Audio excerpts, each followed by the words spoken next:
What's up, Gadgeteers? My name is Hector and this is Gadget Beard, and in today's video we're going to talk about the Galaxy Z Fold 7. Now, it's been about 3 months since I got the device and I've been using it every day since launch. And let me tell you, first off, great device. So I'm going to start with things that I like the most about the Galaxy Z Fold 7. Then I'm going to follow it up with things that I don't like.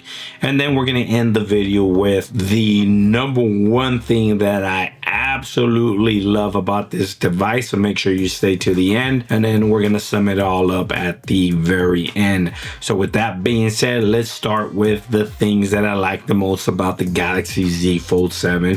And let's start with performance. Now, this thing is rocking the Snapdragon 8 Gen Elite, I believe, and it is a absolute beast. There's no other processor in the Android world that comes close to what Snapdragon is doing. And with all that power, it allows the Galaxy Z Fold 7 to perform absolutely amazing while gaming. It can handle any game, Genshin Impact, Call of Duty, whatever the most graphical intense games are, and it can handle the most easiest games like what I like to play, which is like Clash Royale and Clash of Clans. That's the only two games I like to play, and it handles those games absolutely fantastic. Another thing that I absolutely love is that it can be a desktop. This has DeX, so if you're looking for an all-in-one device, don't want to carry a laptop, just wants to carry your smartphone that has the ability to turn into a laptop, you're going to be able to do it with the Galaxy Z Fold 7 because of how well it performs. And multitasking, this thing can have like 10 windows open at once. No, it can't. It can have, I believe, like up to 4. I never usually multitask with 4 windows. So, but when I did use the device, it multitasked just fine. It did whatever I had to do, and I'm super satisfied with the performance I got from the Galaxy Z Fold 7 when gaming, using it as desk, or just simply multitasking. The one thing that I absolutely think it stands out from the rest of the phones is how well Generate Edit is, especially like the object removal feature. It is by far one of the best I've ever used. You can like just draw a squiggly line around an object. It will select the object just absolutely 100% of the time. Perfect. It'll know what object you want to delete, and it would automatically delete it and generate some of the best pictures I've seen. It is absolutely fantastic. Along with that, it has some great native app like the Samsung Health app. If you're not using the Samsung Health app, you're absolutely crazy, man. The Samsung Health app surprisingly is packed with a bunch of features. You can track your sleep, your calories, your running, your steps. It has videos on how to properly work out, and I didn't see a paywall behind any of these features. I think they're all included within the Samsung app, which is absolutely fantastic. Another great native app is the Good Luck app, and it's available through the Galaxy Store, and it's developed by Samsung. This app opens the door to customization. If you don't like the way something looks, the app itself probably has a customizable setting that will allow you to change the way your folders look, the way your lock screens look, the way your icons, your status bar. Everything is customizable with this app, which is absolutely fantastic. I wish other OEMs, Pixel, will copy this app and give you the ability to furthermore customize and personalize your device. And the ecosystem Samsung has right now is absolutely fantastic. The watch, the ring, it pairs seamlessly with the Samsung Health app, tracking your calories, steps, everything, your sleep. I think it does oxygen, blood levels. It does all kinds of stuff. Absolutely fantastic. But they also have like the Samsung Book or the Galaxy Book, which is like a Windows computer, and your phone and your ring and everything ties in just very seamlessly. So with that being said, let's move on to what I didn't like from the Samsung Galaxy Z Fold 7, and let's start off with the inner display camera cutout. I absolutely hate that thing.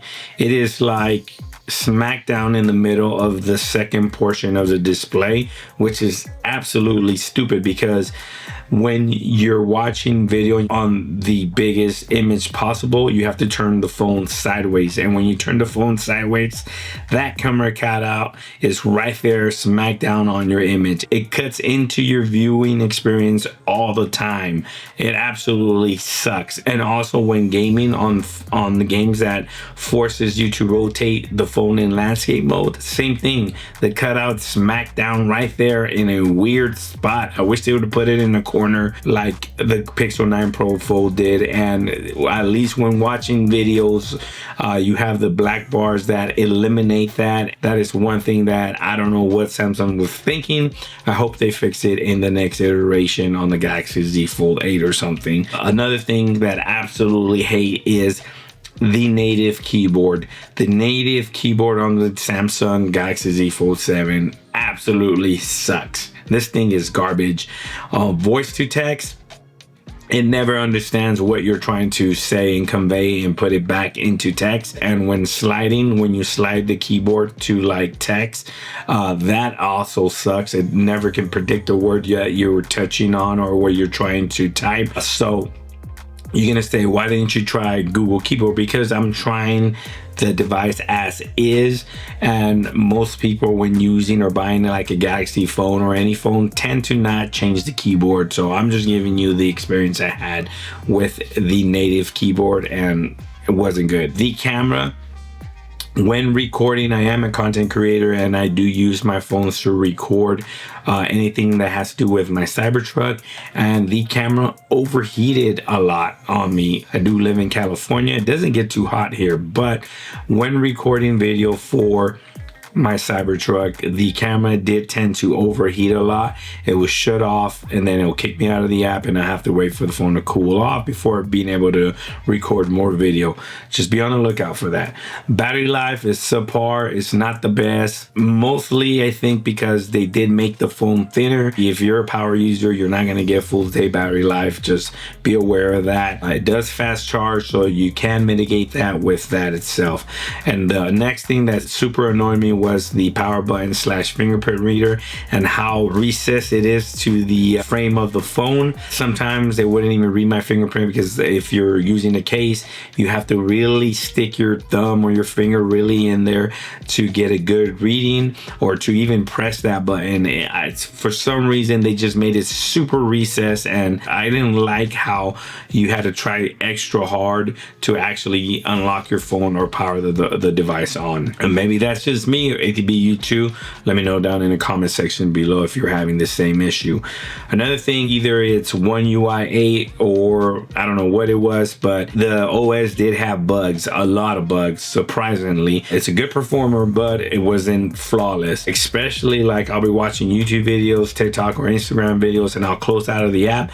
The audio would just tend to continue to play in the background super loud and just loop over and over and over, and there's no way to shut down the audio, especially like I've closed out the app already or anything. The only thing that would fix this was me restarting the phone. That tended to be super annoying, and it happened a lot. Another thing, when just scrolling through social media, just randomly the Google search webpage would pop up. I don't know if I have a bug on my phone or I have a rogue app, but I don't know if I have like a gesture, maybe that I do a gesture while swiping or scrolling, and the web browser automatically pops up with the Google search app. It does that a lot too, which is super annoying. And another thing, the icons on the home screen just tend to disappear. Just randomly, I'll open my phone and I was looking for a messaging app and there's no messaging app on there, but when I just press on the blank space, the messaging app appears. So maybe it's a prank, maybe it's dressed up as a ghost for Halloween, who knows, but that happens a lot. That was one thing that was weird. Another thing that's super annoying, and they need to address this, because typically when you hold the volume down button and lower all the volume, it mutes your phone, like the notifications and everything like that. The Galaxy Z Fold 7 does not do that. It only lowers the audio for your media content. If you want to lower like your notifications or any audio, I have to go in there, hit the hamburger, the 3-dot menu, and manually select every audio bar available and lower everything down. I can't just hold the volume all the way down and it will completely mute my phone. That's absolutely crazy. Come on, man. Hold the volume all the way down, automatically mutes any audio coming from your phone. But with that being said, the phone itself, it's a great device. But there's one thing that absolutely stands out about the rest, and it's a feature that not a lot of people know, is when you're Bluetooth to a source like a Bluetooth speaker or your car, my Cybertruck, I like to stream my music through my phone. Well, when I go pick up my kids, I sit there in my car. Sometimes something catches my eye, either on X or on YouTube, and I want to watch a video while still listening to the music. Typically, any other Android phone would not allow you to do that. As soon as you click on the video, the audio from the video is going to cut your music out and you're going to start hearing the audio from the video. Well, not with the Samsung Galaxy Z Fold 7. It gives you the ability to select, I think, up to 5 apps that you don't want the audio to be broadcast through Bluetooth. So if I have my Google Music playing while I'm sitting in my Cybertruck listening to music and I see a new Gadget Beard video and I'm like, oh, what's this about? I can click the video, the audio from the YouTube video, it's going to play through my phone and it's not going to interrupt my music in my Cybertruck. Absolutely fantastic. Is something that you have to experience and you need, but you don't know you need it until you experience how good of a feature it is. That is one thing that a lot of phones, I don't think any other phones does that. From my experience, I think just Samsung, which I think everybody should have that feature. And with that being said, my experience with the Galaxy Z Fold 7, the Galaxy Watch, the Galaxy Ring has overall been great.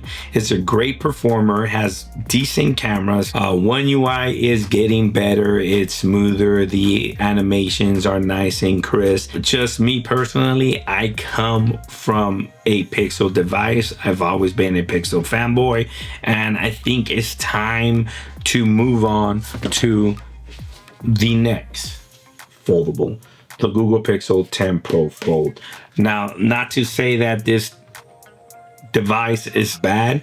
It is absolutely fantastic. It is a nice, durable device because I've been using it with this thin-borne case since day one, and I do work in a utility style environment where I'm exposed to the elements, dust, wind, rain, everything, and I do take my device, I use my device with me, and it's taking some falls, it's taking some spills, and overall I've had no damage. I do have a screen protector in the front though, but the inner displays is nice and solid. The screen in front is solid. Everything is still performing and rocking like day one, considering it doesn't have the same IP rating as the Google Pixel 10 Pro Fold. Haven't had no issue with water or dust. If you're in the Galaxy team and you are coming from a previous Galaxy device like the Galaxy Z Fold 6, this is a highly recommended upgrade. I strongly recommend you upgrade to the Galaxy Z Fold 7 because it's way better than the Galaxy Z Fold 6, especially because the front display got wider, taller. Absolutely fantastic. It doesn't get better than that. If you have any comments regarding this video, if you maybe disagree or agree with things that I said about the Galaxy Z Fold 7, I want to hear them down in the comment section below. If you're thinking about upgrading and you happen to see this video, I'll have a link for you to utilize so you can upgrade from your previous Galaxy to the brand new Galaxy Z Fold 7 at no extra cost to you, but it will benefit the channel. With that being said, thanks for watching. Please like, share, and subscribe. And like always, I'll see you in the next one. Peace.